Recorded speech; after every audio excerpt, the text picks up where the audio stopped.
시간 함께 은혜 나누실 말씀은 누가복음 10장 25절부터 37절 말씀입니다. 누가복음 10장 25절부터 37절까지 말씀인데 좀 길지만은 우리가 한 절씩 교독하겠습니다. 제가 먼저 읽겠습니다.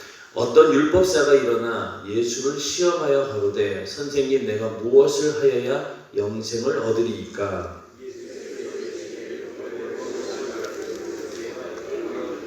대답하여 가로되 내 마음을 다하며 목숨을 다하며 힘을 다하며 뜻을 다하여 주 너의 하나님을 사랑하고 또한 내 이웃을 내 몸과 같이 사랑하라 하였나이다.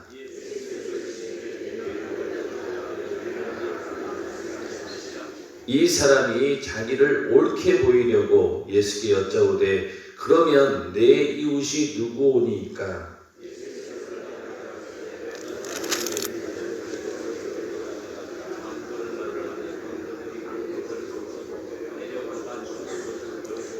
마침 한 제사장이 그 길로 내려가다가 그를 보고 피하여 지나가고 어떤 사마리아인은 여행하는 중 거기 이르러 그를 보고 불쌍히 여겨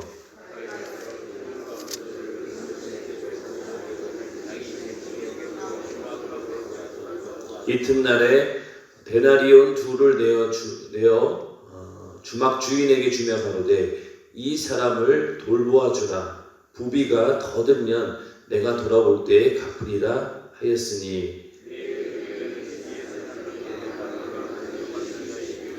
가로되 자비를 베푼 자니이다. 예수께서 이르시되 가서 너도 이와 같이 하라 하시니라. 아멘. 오늘 이 읽으신 본문은 우리가 너무나 잘 알고 있는 선한 사마리아인의 비유다 이렇게 하면서 잘 알고 있는 그런 말씀입니다.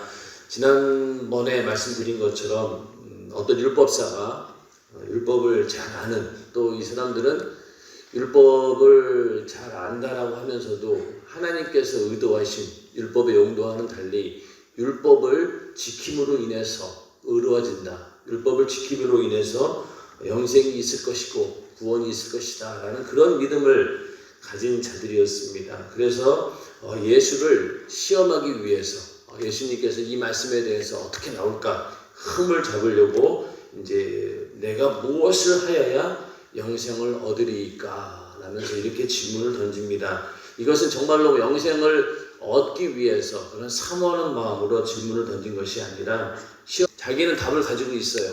이 예수라고 하는 사람이 자기가 메시아라고 이렇게 많은 사람들을 이렇게 선동하고 다니는데 어디 한번 볼까? 그런 의도로 이제 시험하기 위해서 그런 질문을 예수님께 했습니다. 그러자 예수님께서 율법에 무엇이라 기록되었을 네가 어떻게 읽느냐 이렇게 물어보시자마자 그 율법사는 즉각적으로 내 마음을 다하며 목숨을 다하며 힘을 다하며 뜻을 다하고 주 너의 하나님을 사랑하고 또한 내 이웃을 내 몸과 같이 사랑하라. 이것은 율법사뿐만이 아니라 그 당시 유대인이라고 하면은 외우다시피 몸에다 붙여가면서까지 알고 있는 그런 말씀이기 때문에 이 질문에 아주 그냥 즉각적으로 이런 대답이 나옵니다. 그런데 예수님께서 다른 이야기 하지 않고 네 대답이 옳도다. 이를 행하라 그러면 살리라. 이렇게 간단하게 대답을 하셨습니다. 이 대답을 하신 이유는 우리가 율법으로 의로워진다는 그런 의미가 아니라 그 이면에는 그러면 네가 한번 율법대로 해봐. 네가 정말로 모든 율법을 다 지키고 또 율법의 최고의 강령이라고 하는 하나님을 목숨처럼 사랑하고 그리고 네 이웃도 그렇게 사랑해봐. 이건 틀린 말이 아니죠. 그런데 문제는 무엇입니까? 주님께서는 이미 우리 인간이 그런 율법을 지킬 수 없는 존재다라는 것을 이미 알고 계시기 때문에 그러면 네가 한번 해봐라. 분명히 네가 율법대로 산다고 자신 있게 얘기했지만 너는 절대로 율법대로 살 수 없는 존재이다. 너는 그 하나님의 은혜로 사는 자임을 깨닫게 될 것이다. 그때까지 이제 주님께서는 기다리시는 거죠. 그러나 아마 이 율법사는요, 그런 주님의 의도와 심정을 몰랐던 것입니다. 그리고 주님께서 왜 이렇게 말했는지에 대해서 전혀 알지 못했어요. 왜냐면은 28절에 가서 그대로 29절에 가서 이 사람이 자기를 옳게 보이려고 예수께 여짜오되, 예수님께서 이렇게 한 얘기의 의도를 모르고 나는 잘하고 있구나, 그래 이 예수라고 하는 사람도 우리를 인정하고 있고 율법을 지키는 것이 최고구나, 이렇게 얘기하면서 또 질문을 하게 됩니다. 근데 이 질문하는 의도가 뭐였습니까?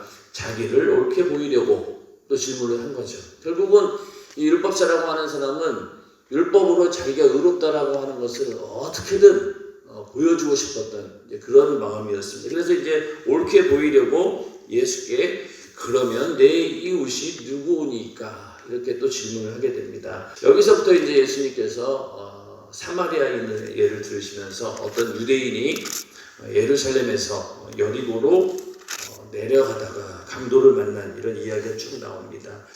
예루살렘에서 여리고로 그 가는 길은 강도가 많이 나타나는, 오늘날로 말하면 굉장히 우범지대와 같은 그런 곳인데, 왜 그러냐면은 여리고 쪽에 제사장들이나 레위인들이 한 12,000명 가량이 그 당시에 살았다고 합니다. 굉장히 많은 사람들이 산 곳이죠. 여러분들도 그 여리고에 예전에 그 성지순례 때 가보신 분이 있으면 잘 알겠지만은, 여리고는 그 사막의 오아시스와 같은 그런 동네입니다. 그 사막 같은 그런 곳 가운데 그래도 사람들이 살만한 곳이고 또 그 분위기가 굉장히 아늑하고 정말 평안한 그런 곳이기 때문에 이 당시 제사장이나 레위인들 그러면은 그 당시 때 어떤 그 주류죠. 왜냐면은 하나님께 제사 드리는 이런 일들을 가장 중요시하는 그런 민족이기 때문에 그 일을 담당하는 제사장과 레위인들이 그 당시에는 주류인 거예요. 그 얘기 결국 뭐냐? 돈도 있었다는 얘기죠. 왜냐면은 제사를 드릴 때, 제물을 가져올 때 그냥 가져오는 게 아니라 그 제물을 또 그 앞에서 팔면서 돈을 얻는 사람들도 있었고, 또 제사장들 가운데는 그 제물들을 선별하는 과정에서 흠이 없는 제물을 드려야 되잖아요. 그러다 보니까 계속해서 제사장 입장에서는 자기의 권위를 가지고 이거는 이런 꼬투리 저런 꼬투리 잡아가지고 점점 뒤에서 돈을 받는 그런 사람들도 있었다는 얘기입니다. 그만큼 부패했다는 얘기죠. 그래서 예수님께서도 화가 나가지고 너희가 성전을 강도의 굴열로 만들었다라고 할 정도로 이 제사장들과 레위인들이 그만큼 물질로 인해서 타락해 있었다는 겁니다. 그 얘기 결국 뭐냐? 많은 돈이 그래도 들어왔다는 얘기죠. 그러다 보니 이 레위인들이나 제사장들이 있는 곳, 그 근처, 그러니까 예루살렘에서 제사를 드리고 여리고로 가는, 자기네 거처로 가는 그 길목에 강도들이 많을 수밖에 없는 거예요. 왜? 돈이 있으니까. 그래서 제사장들이나 레위인들이 가지고 있는 그 돈을 뺏기 위해서, 또 어떤 부분에 있어서는요, 뭐 홍길동 같은 의적도 있어요. 왜냐면은 이 제사장들이 너무나 부패했다. 저런 나쁜 놈들, 저런 놈들의 돈은 내가 뺏어가도 괜찮아. 의적 활동을 하는 그런 사람들도 있었다라고 합니다. 그러니까 그 예루살렘에서 여리고까지 그 가는 길에 강도가 많았고, 어떤 유대인이 오는 길에 이제 강도를 만나가지고 이제 거반 죽게 됩니다. 거기 이제 31절에 가면은 마침 한 제사장이 그 길로 내려가다가 그를 보고 피하여 지나가고, 또 이와 같이 레위인도 그곳에 이르러 그를 보고 피하여 지나가되, 여기서 이제 제사장과 레위인이 이제 나타납니다. 마침이라고 하는 말이, 이 얘기는 결국 뭐냐면은 강도 만난 사람이 거반 죽게 되었지만은 아직 목숨은 연명되어 있었고, 충분히 제사장이 그때 도착했을 때는 그 사람을 살릴 수 있는, 구원할 수 있는 그런 상황이었다는 겁니다. 마침. 그러니까 때를 맞춰서 제사장이 딱 지나고 있었다는 거예요. 그런데 그 제사장이 그냥 그를 보고 피하여 지나가 버렸다는 거죠. 그리고 또 레위인이 왔는데도 역시 똑같이 보고 피하여 지나가되 이랬습니다. 그 하나님께서는 아마 제사장이나 레위인을 통해서 그 강도 만난 자를 구원하기를 원하셨을 거예요. 그 사람의 상처를 치유해주고, 그리고 어떻게든 강도 만난 그 사람을 구원해주는 것이 하나님의 일일진데, 이 제사장과 레위인은 그 일을 하지 않은 거예요. 제사장이 혼자 할 수도 있었고요. 또 그 뒤에 바로 온 레위인과 마음을 합쳐가지고 둘이서 그 강도 만난 사람을 이렇게 싣고 가서 치료해 줄 수 있는 그런 상황이 되었음에도 불구하고 이 사람들은 피하고 지나가 버렸다 이렇게 말씀하고 있습니다. 근데 여기서 이제 중요한 게 뭐냐면요, 우리는 이렇게 아는 사람들이 많아요. 이 사람들은 제사장은 지금 예루살렘으로 제사를 드리러 가는 그런 바쁜 상황이기 때문에 어쩔 수 없이 이런 상황을 지나쳤을 것이다 라고 하는데, 분명히 여기 어떻게 나와 있냐면요, 한 제사장이 그 길로 내려가다가 이랬거든요. 이거는 예루살렘으로 제사를 드리러 올라가는 길이 아니었습니다. 모든 제사를 마치고 다시 이제 자기네 거처로 내려오는 길이었다는 얘기죠. 한마디로 오늘날 우리로 치면은 예배를 드리러 가는 길이 아니라 뭐예요? 예배를 마치고 집으로 돌아가는 길이었다는 겁니다. 그러니까 이게 상황이 달라지는 거예요. 만약에 예배 드리러 가는 길이었다, 제사 드리러 가는 길이었다라고 하면은, 그래, 제사장이니까 자기가 맡은 일도 있고, 예를 들어 오늘날로 치면 목사가 이제 가는데, 아이고 새벽 예배 설교하러 가야 되는데 갑자기 교통사고 난 사람을 봤어요. 그럼 어떡하겠어요?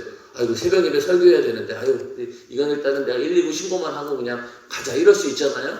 그런데 지금 이 상황은 내려가는 그 길이었습니다. 그러니까 모든 일을 다 마치고 집으로 돌아가는, 자기의 거처로 돌아가는 그런 상황이었기 때문에 사실 변명의 여지는 없어요. 여기는 분명히 제사장이나 레위인이나 충분히 그 사람을 돌볼 수 있는 시간적인 여유도 있었고 모든 상황이 그랬다는 겁니다. 그럼에도 불구하고 이 제사장과 레위인이 왜 이 강도 만난 사람을 피했을까요? 첫 번째는 그 제사장 입장에서는요, 죽은 자, 시체를 만지면 불결하다라는 그 율법이 있습니다. 그래서 레위기 21장에 보면은 죽은 자로 인하여 스스로 더럽히지 말라, 이런 얘기가 있어요. 그러니까 제사장들 입장에서는 죽은 시체를 만지면은요 부정해지기 때문에 절대로 시체를 만지지 않습니다. 이 제사장 입장에서는 이 사람이 금방 거반 죽게 되었다고 했잖아요. 죽을지도 모르잖아요. 그러니까 그런 상황에서 내가 괜히 손을 댔다가는 하나님으로부터 저주를 받으면 어떡하지? 이거 안 되지. 이거 율법에 절대로 해서는 안 되는 일이지. 그러고 지나쳤다는 얘기입니다. 레위인도 마찬가지. 레위인도 자기도 이제 성전에서 섬기는 사람이었기 때문에 시체를 만지면 안 된다는 걸 알고 있겠죠. 역시 레위인도 자기들이 알고 있는 율법적인 그런 종교적인 이유로 인해서 그 강도 만난 자를 외면하게 된 겁니다. 그 사람들은 명분을 찾았겠죠. 강도 만난 그 사람 딱 보는 순간 순식간에 아마 그 제사장이나 레위 같은 경우는 머릿속에다가 수만 가지의 상황을 떠올렸을 거예요. 율법적으로 하나님 말씀에 이게 지금 하는 일이 과연 맞는 행동이니까 틀린 행동일까? 율법으로 과연 맞는 행동인가 아니면 틀린 행동인가? 이걸 굉장히 고민을 순식간에 했을 거예요. 우리도 그렇잖아요. 우리가 어떤 일이 발생하면 이게 하나님의 뜻인가 아닌가, 하나님 말씀에 있나 없나, 이런 것들을 굉장히 순식간에 판단을 하지 않습니까? 그런 것처럼 이 제사장도 그런 차원에서 판단을 한 거예요. 그러다 보니 그래, 시체 만져서는 안 되지. 그리고 또 이제 이런 경우도 있었다고 합니다. 그때 강도들 중에는 이렇게 사람을 가장해서 강도 만난 것처럼 위장시켜 놓고 사람들이 와서 그 사람을 막 도와줄 거 아니에요. 어떤 사람이든 간에 그런 상황을 보고 지나친다라고 하는 것은요, 웬만해서는 그러지 못하는데, 그런데 강도들이 그걸 이용한다는 거예요.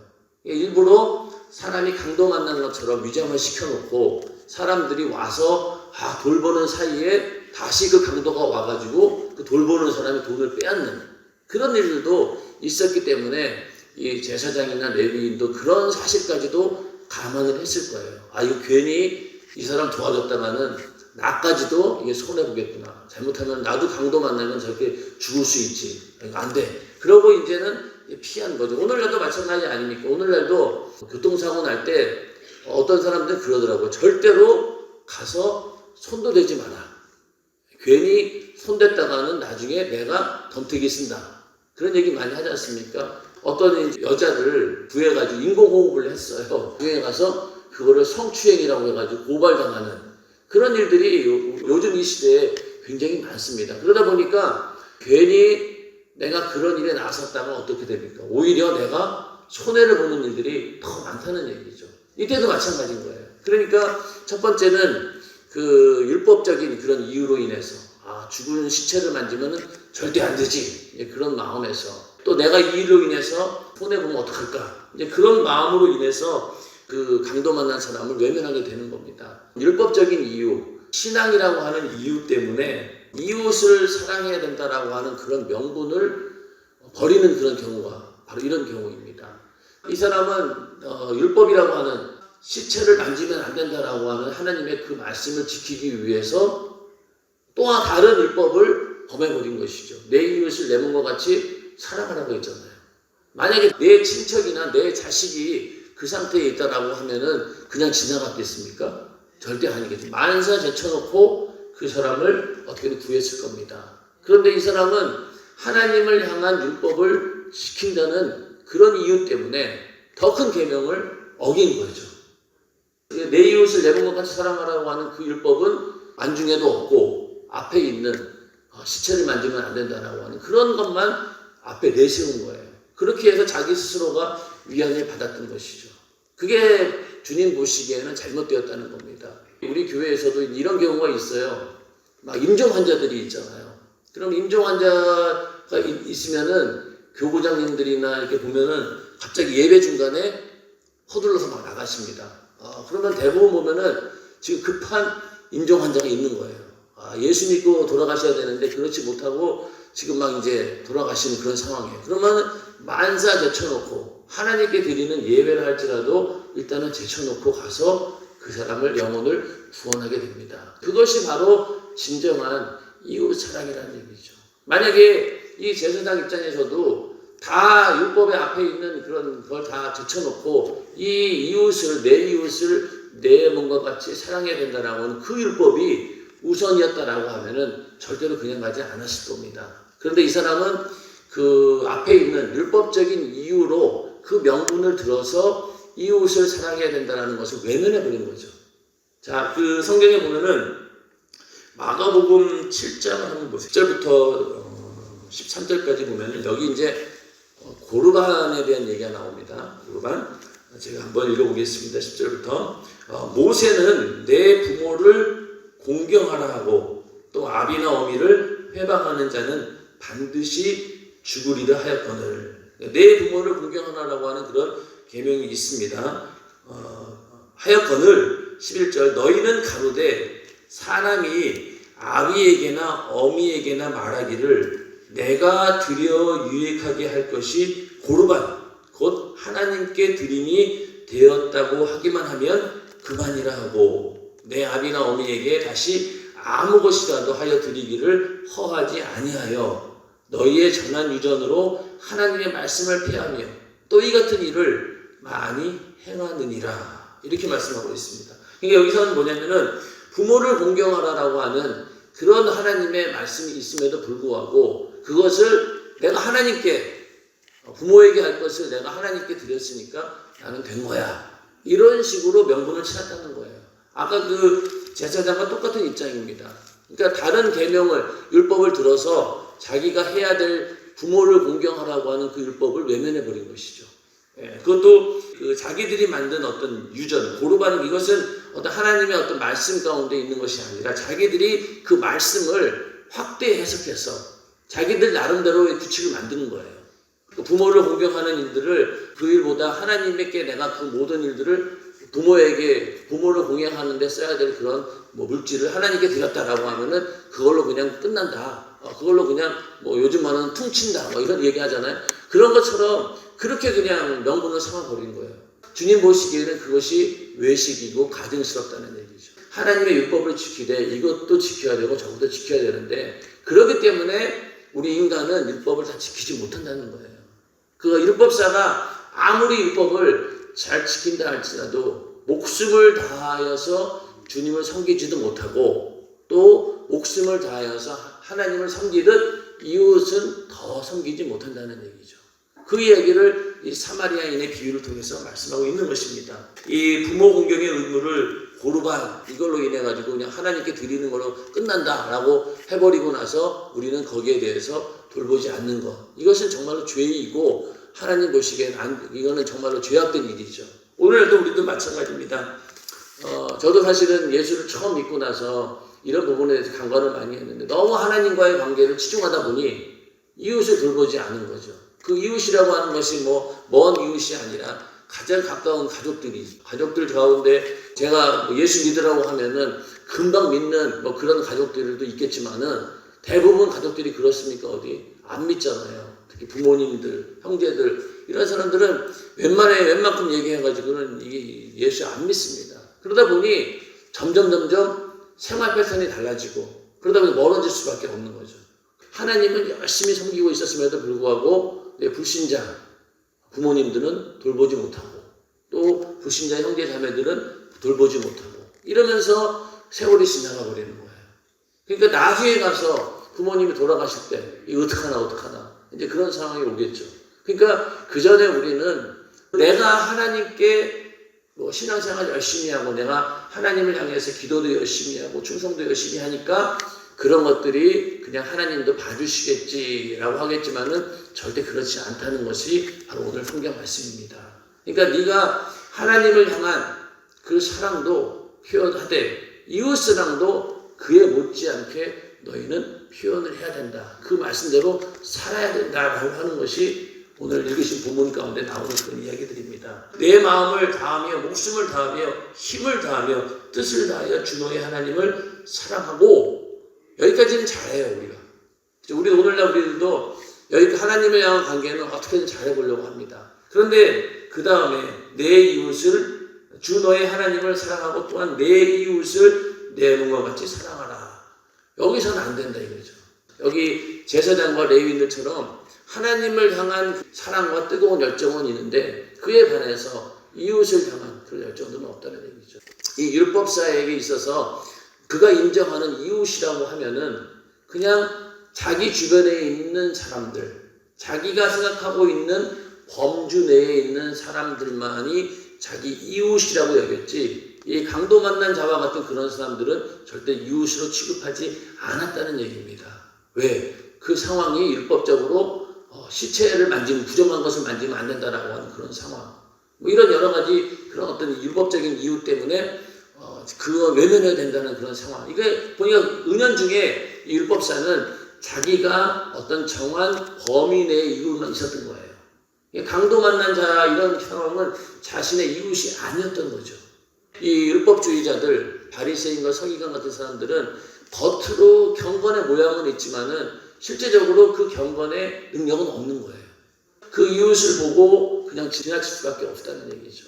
그런데 그 사마리아인이 이제 등장하게 됩니다. 사마리아인 같은 경우는요, 이 유대인들이 사람 취급을 하지 않았습니다. 이게 왜냐면은 예전부터 성전을 짓다가 도망간 그런 집하고 또 한편 이제 어떤 일이 있었냐면은 아수르가 이스라엘을 완전히 정복했어요. 그런데 그 아수르는 굉장히 포악한 그런 나라였기 때문에 이스라엘을 민족을 완전히 말살시키려고 했던 그런 나라입니다. 그러다 보니까 그 이스라엘 말살 정책으로 뭘 했냐면은 아수르에 있는 그 이방인들과 유대인들과 결혼을 막 시켜버린 거예요. 그래서 완전히 이방인과 결혼을 시켜서 혼합해 피를 섞어버린 거죠. 그러다 보니 유대인 입장에서는요, 이 사마리아 사람들은 이방인의 피가 섞인 유대인들에게 이방인들은 어떤 자들입니까? 개돼지보다 못한 정말로 인간 취급을 안 하는 그런 사람인데 유대인으로서 그런 이방인과 피를 섞은 그 혼혈인이다. 그래가지고 사마리아인들을 정말로 사람 취급하지 않았습니다. 그래서 오죽하면은 예배도 완전히 따로 드리고 이런 상황이었어요. 그런데 거기다가 예수님께서 사마리아인을 등장시킵니다. 그런 율법사 입장에서는 어땠겠어요? 사람 취급도 안 하는 그런 사람을 예를 들어서 자기에게 훈계를 하고 있으니 이 율법사 입장에서는 마음이 좋았겠어요? 안 좋았겠어요? 안 좋은 거죠. 우리나라로 치면은 일본 사람을 들어가지고 이제 막 얘기를 하는 거예요. 그런 것처럼 사마리아인의 얘기를 들어가면서 오히려 율법사를 훈계를 합니다. 거기서부터 이 율법사에게 있어서 사마리아인은 절대로 자기 이웃이 아니에요. 그 사마리아인뿐만이 아니라 이방인들은요, 자기들에게 이웃이 아니었던 거예요. 그런데 예수님께서는 뭐라고 하셨습니까? 이 강도 만난 자와 같은 이런 사람들이 너의 이웃이다 라고 이렇게 말씀을 하고 있습니다. 그렇기 때문에 우리도 이 이웃이라고 하는 것을 우리는 그 범위를 잘 우리가 생각을 해야 됩니다. 만약에 우리가 사랑하는 사람들만 사랑한다라고 하면은 그것이 무슨 의미가 있겠냐고요. 우리에게 선대하는 사람들, 우리에게 잘 대해주는 사람만 우리가 선대한다라고 하면은 무슨 칭찬이 있겠냐고 주님 말씀하신 것처럼 그런 것들은요 죄인들도 한다는 거예요. 그렇죠? 짐승도 그렇게 합니다. 자기 자식 끔찍히 위하는 거 짐승들도 해요. 또 일반 악한 사람들도 그렇게 합니다. 그러니까 우리는 어떻게 해야 돼? 너희는 원수를 사랑하고 너희를 미워하는 자들까지도 선대해야 된다. 이렇게 말씀하면서 주님 우리 가르치고 있다는 얘기죠. 그러니까 우리는 그런 차원에서 이 모든 사람들을 바라봐야 된다는 것이죠. 그런데 우리는 아까 그 제사장들이나 레위인들처럼 어떻습니까? 내가 하나님을 향해서 뭔가를 하고 있다. 내가 하나님을 향해서 무슨 일을 하고 있기 때문에 이거는 안 해도 괜찮아. 이런 식으로. 여러분들도 그 예배를 마치고 하는 길이 솔직한 얘기로 내 어떤 의무를 다 했다라고 하는 그런 마음이 있다는 얘기죠. 자, 그러니까 우리가 만약에 주일날 예배 다 드리고 저녁 때까지 예배 드리고 그러고 이제 뭐 충성하다가 집으로 가는 길에 이런 일을 당했다고 칩시다. 지나가다가 사람이 쓰러져 있어요. 그럼 어떻게 했겠어요? 대부분요 그냥 전화만 119에 전화 걸어가지고 신고하고 누군가 다른 사람이 그 일을 대신 해주기를 바라고 나는 빨리 집에 가자. 내가 오늘 충분히 내가 주일을 하나님께 보내드렸고 그러니까 나는 충분히 내 할 일을 했어. 그러고 이제 그 사람은 그냥 딴 사람이 어떻게 하기를 바라고 그냥 전화만 띡 하고 그냥 보냈을 거예요. 근데 그게 아닌 거죠. 하나님 입장에서는. 왜 우리가 주일날 예배를 드린 걸 하나님께 충분히 모든 걸 드렸다라고 하지만은 그러나 그 이웃을 보고 우리는 방관치 않는 것, 그 이웃을 사랑하는 것도 내 몫이라는 얘기입니다. 그러니까 근데 우리는 은연중에 내가 하나님께 충분히 했으니까 이 정도는 괜찮겠지. 그러고 빨리 서둘러 집으로 가려고 하는 그런 마음이 우리에게 있다는 얘기죠.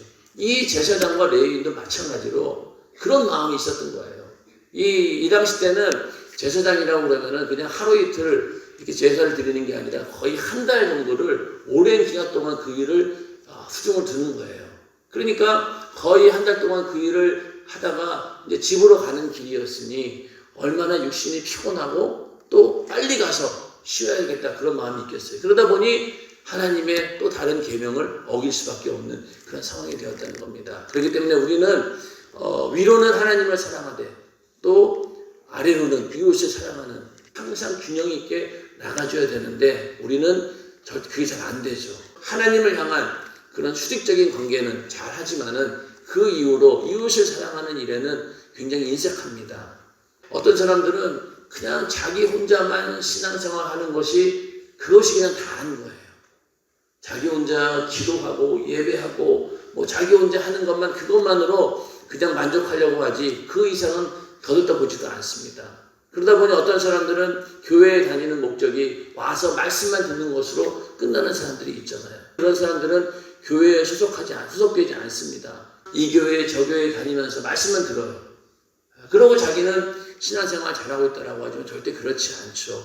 분명하게 교회에 소속이 되어서 그 가운데서 많은 사람들을 섬기는 일도 우리가 해야 될 몫입니다. 자, 우리가 말씀을 듣고 나서 각 기관에 소속이 되어가지고 영혼들을 섬기고 또 전도도 하고 또 몸된 교회를 위해서 충성도 하고 그것이 곧 결국 이웃 사랑이잖아요. 우리가 교회를 섬기고 또 전도하는 일, 그 모든 일들이 이웃을 사랑하는 일입니다. 그런 일들을 우리가 감당해야 됨에도 불구하고 어떤 사람들은 그거는 다 생략해버리고 그냥 교회에 와서 말씀만 듣고 또 한 교회에 정착하는 것이 아니라 이 교회 저 교회 말씀 좋다는 데만 돌아다니는 그런 사람들이 오늘날 굉장히 많이 있습니다. 그것이 바로 누가복음 10장에 나오는 그런 제사장과 레위인들의 모습입니다.